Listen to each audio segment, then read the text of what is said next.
right, look who you got with you on a Friday night. You got Steinberg on top, you got Pike there on the bottom, and we welcome you to a Friday night edition of Flames Nation Live. Who's in with us already? Got lots of people right off the hop, including, oh look, Jimmy's in first. Jimmy was very quick to say in first, so Jimmy gets the tip of the hat for being in first. Sam, Noah, JF also with us on this Friday night. It's our final show before the trade deadline, Pike, and a deadline that we're not exactly sure what it's going to bring league-wide or what it's going to bring for the Flames. It's going to be an interesting next 72 hours or so. Yeah, it is a buyer's market right now by the sounds of it. I mean, we saw today, the Toronto Maple Leafs just got a comparable player to Derek Ryan for a conditional 7th round pick. So, and the Leafs have the benefit of not having to take on any salary in the Riley Nash thing because of LTIR. So, great. The Leafs get basically a player they won't have until the playoffs anyway, essentially for free, because 7th round pick, unless you're a team that really can cash in late rounds, it's a scratch ticket. So that's some tidy work, but it also seems to, if you're the Flames, you're looking at that going, well, thanks a lot, Kyle Dubas. You're driving down the market value a bit. That is very true. Beyond that, I don't know, Riddick to somewhere, but I think Pierre LeBrun pointed out at The Athletic, there's right now, again, probably more goaltenders available than teams looking for depth goaltenders. So the prices won't be sky high. So we'll see what Brad Treliving and his cohorts can do. Well, we can tell you this, that we are brought to you each and every time by our friends at Deuce Vodka. Say hello to Deuce Vodka at your local liquor store. If they don't have it, make sure that you yell at them to bring it in. Deuce Vodka is your celebration vodka. Brett Kissel, we all know him. Big fan of Deuce Vodka, and you can check it out at your local liquor store. Deuce Vodka brings you Flames Nation Live each and every time. It's Pat Steinberg live with you from the Sportsnet 960 downtown studios. About 90 minutes ago, Pike, I spoke with General Manager Brad Treliving. On the bottom, you've got Ryan Pike, the overlord at Flames Nation. Nothing happens at FN without Pike. If you got questions about the deadline, get them in on the live chat. We'd love to take them. But Brad Treliving joined me on the big show on Sportsnet 960 today. You can go to sportsnet.ca/960, take a listen to it. I wasn't expecting him to say much. It sounds like my biggest read sounds like it's quiet, Pike. It sounds like there's just not a ton happening out there right now. And I think the Flames are starting to temper expectations for themselves. I am definitely trying to temper expectations for listeners that I don't know that we're going to be talking about 4 or 5 deals between now and Monday for Calgary. If they can make a couple, I think that'll be successful for them, knowing the landscape and the climate right now. And honestly, in the back of my mind, I'm thinking, what if they do nothing? Because based on the prices, Brad Treliving is in many ways a disciple of Brian Burke, who is the interim GM who hired him when he was president of hockey operations.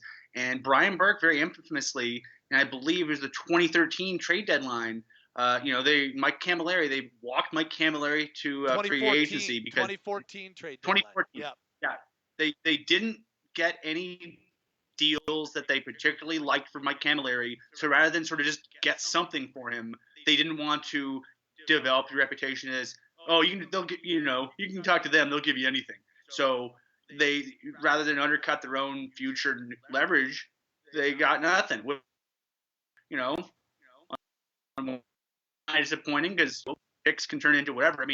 Let's be quite honest. I don't think you're going to find a Johnny Gaudreau in the 4th round every year. Once in a while, you might. If you have good scouts, occasionally you're going to cash in and find a good play in the 3rd or 4th round. So I'm of the mindset of, things being equal, if somebody's going to walk anyway, maybe get rid of them a month early and get a pick out of it.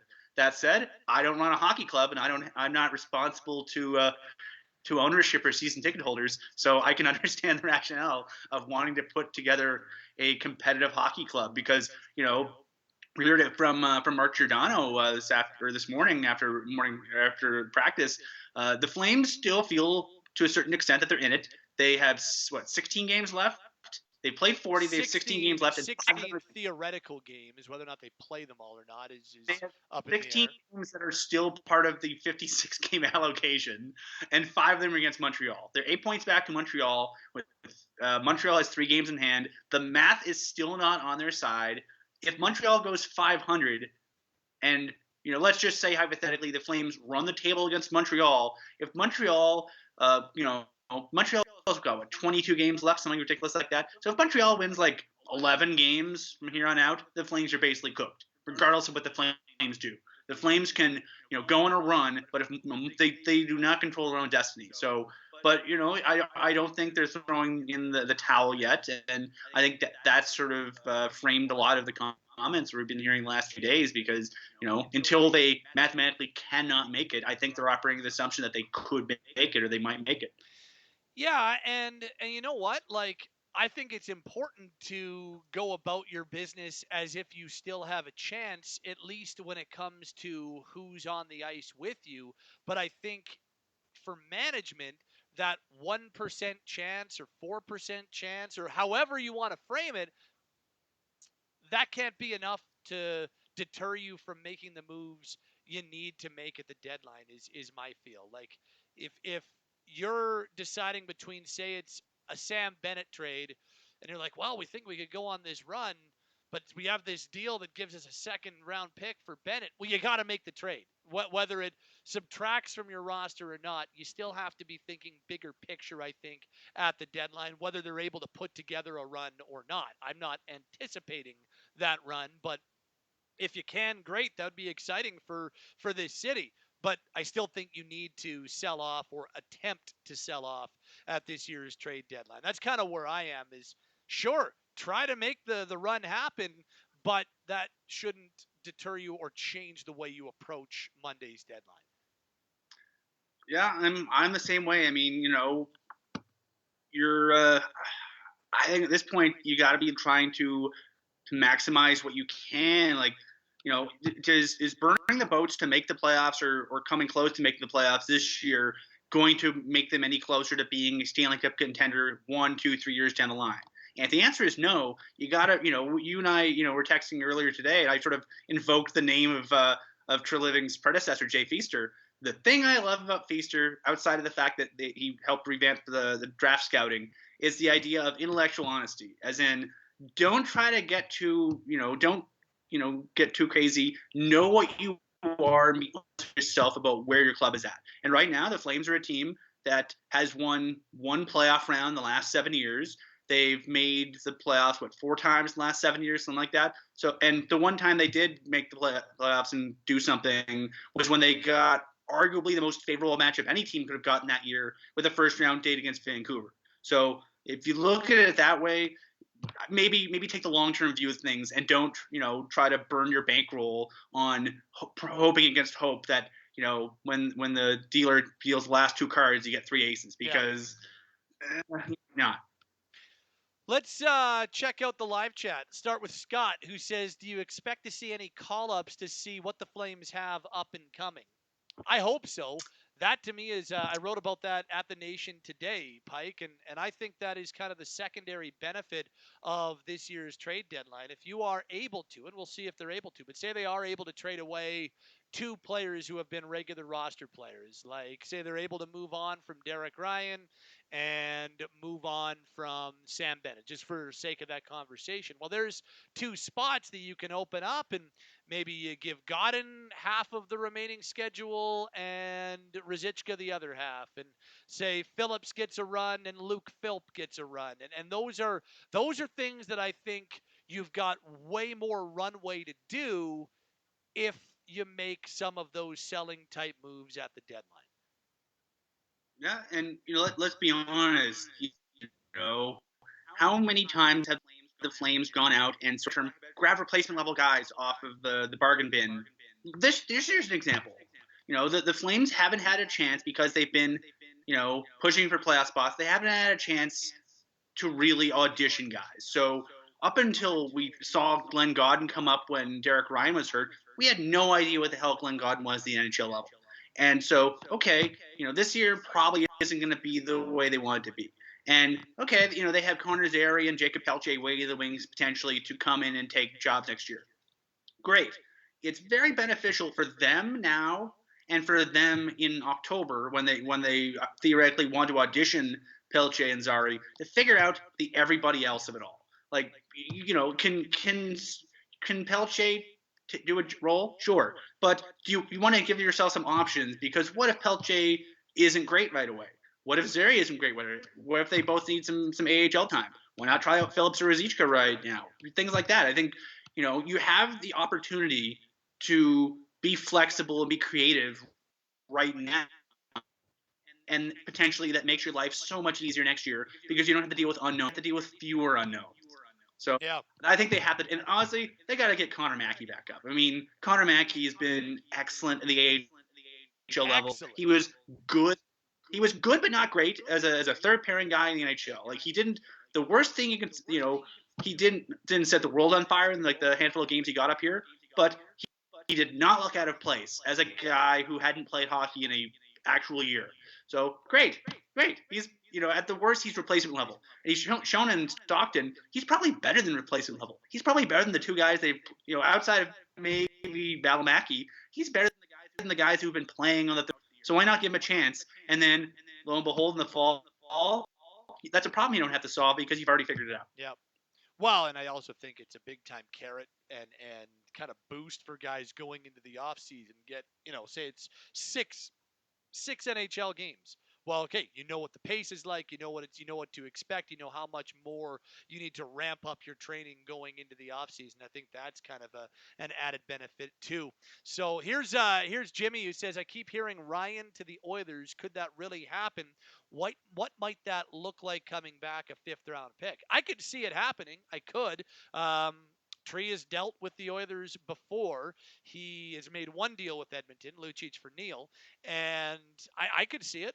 If I believe Pike, I believe that ownership is willing to eat salary to make deals happen. So if you have to eat half of Derek Ryan's 3.175 million or whatever it is that he's getting paid right now, if you have to eat half of that, um, and maybe take back somebody else to make the salaries work, I think the Flames would be willing to do that. And I do think you could get something in the fourth to sixth round pick type range. So yes, I do think that is a possibility. I don't think it's a guarantee. I think the Oilers are looking at a number of different forwards, but I do think Ryan is absolutely one of them. Yeah, and I think same goes for David Riddick. If you're thinking, oh, would Big Save Dave be a fit somewhere else at this cap hit? I think they might be willing to shell out, eat up half the salary. And the nice thing is you're eating half the salary for 27 days. You're not eating half the salary for half a season. So, if the idea is it's short-term pain for getting an extra pick or getting a pick in a better round, I think you got a chance. And I think, it's smart asset management to look at it. My boy Travis, I saw him text this in on the Big Show today. We didn't have time to read it on the Big Show.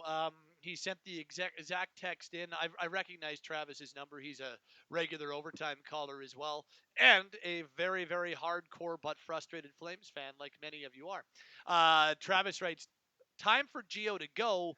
They need a new voice and a new vision for this whole franchise in the room and in the front office." I knew I wasn't going to get an answer from Tree on this, but I asked the question anyway because it had been asked to Mark Giordano today, as you mentioned, Pike. Where are you on the concept of them moving Gio? Because I don't believe it's feasible at the deadline. I don't think it's something that happens before Monday, but I do think it's fair to say that it would make sense for the Flames to open conversations with him about whether he's willing to go somewhere else. With an expansion draft coming up, with the prospect that you might have to expose somebody else if you protect Giordano, all those things. Like, I don't think it's out of the question to see if he'd be willing to go elsewhere and maybe start exploratory conversations with him. I think there's a lot less tread on the tires for for Giordano than there was at when Jerome McGinley was traded. Because I know in my mind I'm thinking the parallels there, but my other thought is, yeah, I'd be, never say never, but I don't like. My question would be kind of, what would the point be? Because are you gonna get a lot for a 37, almost 38-year-old guy who's coming off the worst offensive and defensive year he's had in his last 10?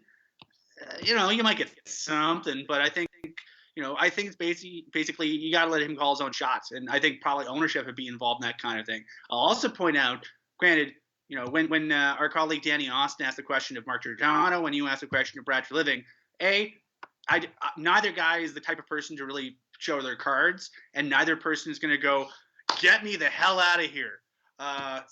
So you can't discount that possibility. But I found it kind of interesting that neither of them made pronouncements in the other direction either. Like, you didn't hear Mark Giordano say, I'm the captain of this team and I want to retire here and, never want to go anywhere else. And you also didn't hear, Brad Living go, he's our captain, he's our leader, he's not going anywhere.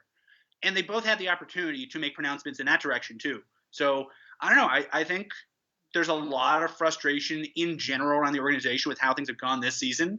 And I think, quite honestly, both sides don't want to make any emotional decisions in the heat of things. So, I don't think he's going anywhere at the trade deadline because of his cap hit, age, and many other factors. But, I think that's probably a conversation they have internally over the summer before the expansion draft because, he's earned the right to call his shot. And if they want to give him a chance to Ray Borkett and go get a ring somewhere, I think they learned some things about how to manage assets with how poorly Jerome McGinley's exit from the organization was handled. And I think they don't want to make the same mistake again. Here's a pretty scathing one from our guy, Jesse, who says, a smart GM doesn't allow themselves to be put in a position of losing an asset for nothing. There's always a 1,000 different excuses for not making a trade. I don't buy any of them because we see other teams finding ways to figure it out. This team has a long history of getting caught trying to outsmart simple problems. They lack self-awareness, and that's the biggest reason why they are where they are. I'm curious about this year in particular as to whether or not I think some of that criticism in the past is valid, Jesse. Like, do I think that they may have outsmarted themselves on the Mark Stone trade? Yeah, I think there's probably an argument to be made there. Um, are there other examples that you could probably make in that regard? Yeah, maybe. This one though, because of the climate and the difficulty of making deals, I think the Flames would be willing to do a lot of things right now, but I don't know if they're going to have the dance partner the other way. And even talking to the GM today on the radio show, on the big show, he kind of was very much like, yeah, well, I know everybody wants us to make a deal, but hey, don't forget, you need somebody else to deal with. I think they're running into a situation where they're having a tough time finding dance partners right now, and I think that might be something that happens all the way up until Monday at 1:00. Yeah, and it's a case where you don't have a lot of teams with cap to really do anything. I mean, if you look at the trades that are being done, I mean, we saw Chicago eat salary to get some prospects back with Florida. We saw Toronto take a player and throw them immediately on LTIR, a guy they won't be able to play in the regular season at all. We've seen some minor league trades, some junk for junk trades. So those are the kind of things we're seeing. And, unless you have cap space or unless you're willing to give up something of value to move someone, who has cap? Florida. How did Florida get cap? They just traded two of their more promising prospects, and Riley Stillman and Henrik Bjorkstrand. Guy who's first, a Swedish guy who's first. Yeah. Bjorklund. Anyway, yeah, but they traded two fairly promising 22, 23-year-old players who could, like, Riley Stillman's played for them this year. Corey Stillman's kid. And that's the only way they were able to open up cap. They basically were ransomed by Chicago to say, yeah, we'll take on Conley's contract for you, but you got to make it worth our while. And that's the thing that's going on league wide. And unless you have, like, the Flames have the ability to take on $1.82 million in cap right now. Are they going to? I'm sure that if they can get value for it, they'd be willing to do that. Are they definitely going to? Is it burning a hole in their pocket? Not really. And I don't think there's a lot of things going on that would really warrant them using all of it. So, league wide, no one's got cap. League wide, everyone's trying to do like 9-dimensional cap chess to make everything fit and work. And oh yeah, by the way, there's a pandemic, and no one's getting extra revenue this year, and the cap's not going up. And after the trade deadline, you're limited to 3 regular recalls. So everyone league wide is probably more handcuffs on them than they've had in the last 10 years at any point. So it's tough. I mean, as much as we want to, if you're Brad Treliving, do you, he said it to you, he said it pretty much in every interview we've seen him do with anyone. If anyone wears the failure of this season, it's Brad Treliving.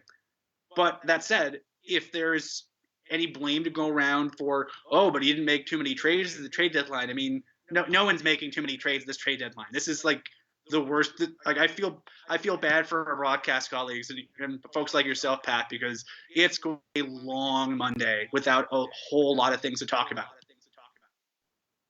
Final comment on the live chat before we wrap up this pre-deadline edition of Flames Nation live from Josh. If they can't move him and Gio doesn't want to leave, that's fine. Leave him exposed for the Kraken. I doubt they'll take him anyhow. And that is really interesting to me because that's hanging over all of this when it comes to Mark Giordano. Do they protect or expose him at the expansion draft?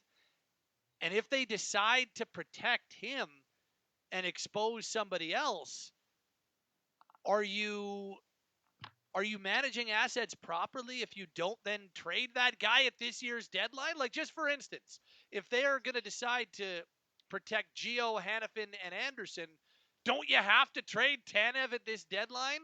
Because otherwise, you're now in a spot where you're having to make side deals with Seattle or losing Tanev for nothing. You and I had this discussion in the fall, winter, whenever the hell they signed Tanev, when we had expansion discussion. I forget in what form, but I'll cop to it. I was full, whatever. Tanev's 31, 3 years left in his deal, 4.5 mil. Yeah, they're not going to take him. And after this season, like he seemed to be the missing ingredient to help a hand take a step. He's been their best defensive defenseman. He never takes penalties. He's probably the most consistent player wearing red this season, like completely in every situation. Like I think it'd be a mistake to protect Tanner or to not protect Tanner. I think you have to protect him, which means you almost either do 8 skaters, which is dumb because then you're giving up someone really young and good, or you protect Giordano. And I'd be curious if the idea is you're just sucking up and going, whatever, you're gonna lose in bet, whatever, who cares? Do you maybe talk to Seattle and be like, hey, we'll trade you Shillington if you promise to take Bennett? Like, would that work? And then at least that way you're clearing a path. You're clearing a path for some of your younger guys in the system. You're giving Shillington a chance to play somewhere for a fresh start. I mean, you don't want to Florida Panthers this and give them, this, that, and the other thing. Like Florida gave the Vegas Golden Knights 2/3 of their first line so that they could keep, trivia answer, Alex Petrovic. They didn't want Alex Petrovic, currently on the Flames taxi squad, to get picked up. So there's 3-dimensional chess, and then there's just being too clever. And I think doing too many weird things would be getting too clever. Florida Panthers clever. So, I think you, at this point, based on how everyone looks, I think you bite the bullet, you expose Giordano, and then you ask Ron France to take the, you say, I think you can create more problems than you solve trying to get too fancy. That's what I would do. I would right now. I would protect Anderson. I'd protect Hannafin. I'd protect Tanev. Obviously, Valimaki's exempt, so you get him protected as well. So you're protecting 4 guys. I would go down that road, and then I would, if I am dead set on not having Giordano protected, well, then maybe I make a deal with Seattle then. But the deal you're making with Seattle to not take Giordano is significantly different than the deal you're making for them to not take Tanev or Hannafin, right? So I think just from an asset management standpoint, if you're not moving Gio, I know that he's your captain and there's optics and all that type of stuff, but hockey-wise, sometimes that's got to win out. That's what I would do as well. That's the exact same But road that I would let, go down. let's be honest though. There's still like one of the more important guys in that locker right now is Milan Lucic, and if they haven't already, they're going to Milan Lucic to waive his no move for this thing. So I believe Pike that is already. My understanding is that's already decided and has been decided since the deal was made in July 2019. Oh, that was definitely part of the conversation.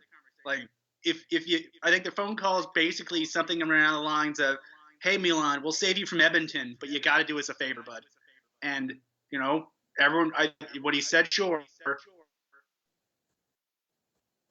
I think everyone went to that part with eyes open, Yeah. but it's there's still going to be some separateness kicking around. So, hopefully by that point, everyone's got their vaccines and they can have a barbecue and have a beer and a laugh about it. But before July 21st, when Seattle gets some players, it might be a little bit antsy here and there. Great stuff, Pike. Once again, Flames Nation Live has been brought to you by our friends at Deuce Vodka. Go check them out at your local liquor store. And if they don't have Deuce Vodka, make sure they bring Deuce Vodka in. Before we wrap things up, tell us about trade deadline coverage on the nation, specifically on the important nation, Flames Nation. Well, I'm gonna be chained to a radiator most of Monday, just refreshing Twitter and going, has anything happened yet? And as soon as things happen, we'll have instant analysis on the site, and we'll also I'll have to plug Sportsnet 960's continuing coverage of said event, because if there's a lot of trades, then you guys will be all over it. If there's not a lot of trades, then you'll be talking about your feelings. Lot of talking about our feelings. Bye, Pike. Have a good Friday. Have a good weekend.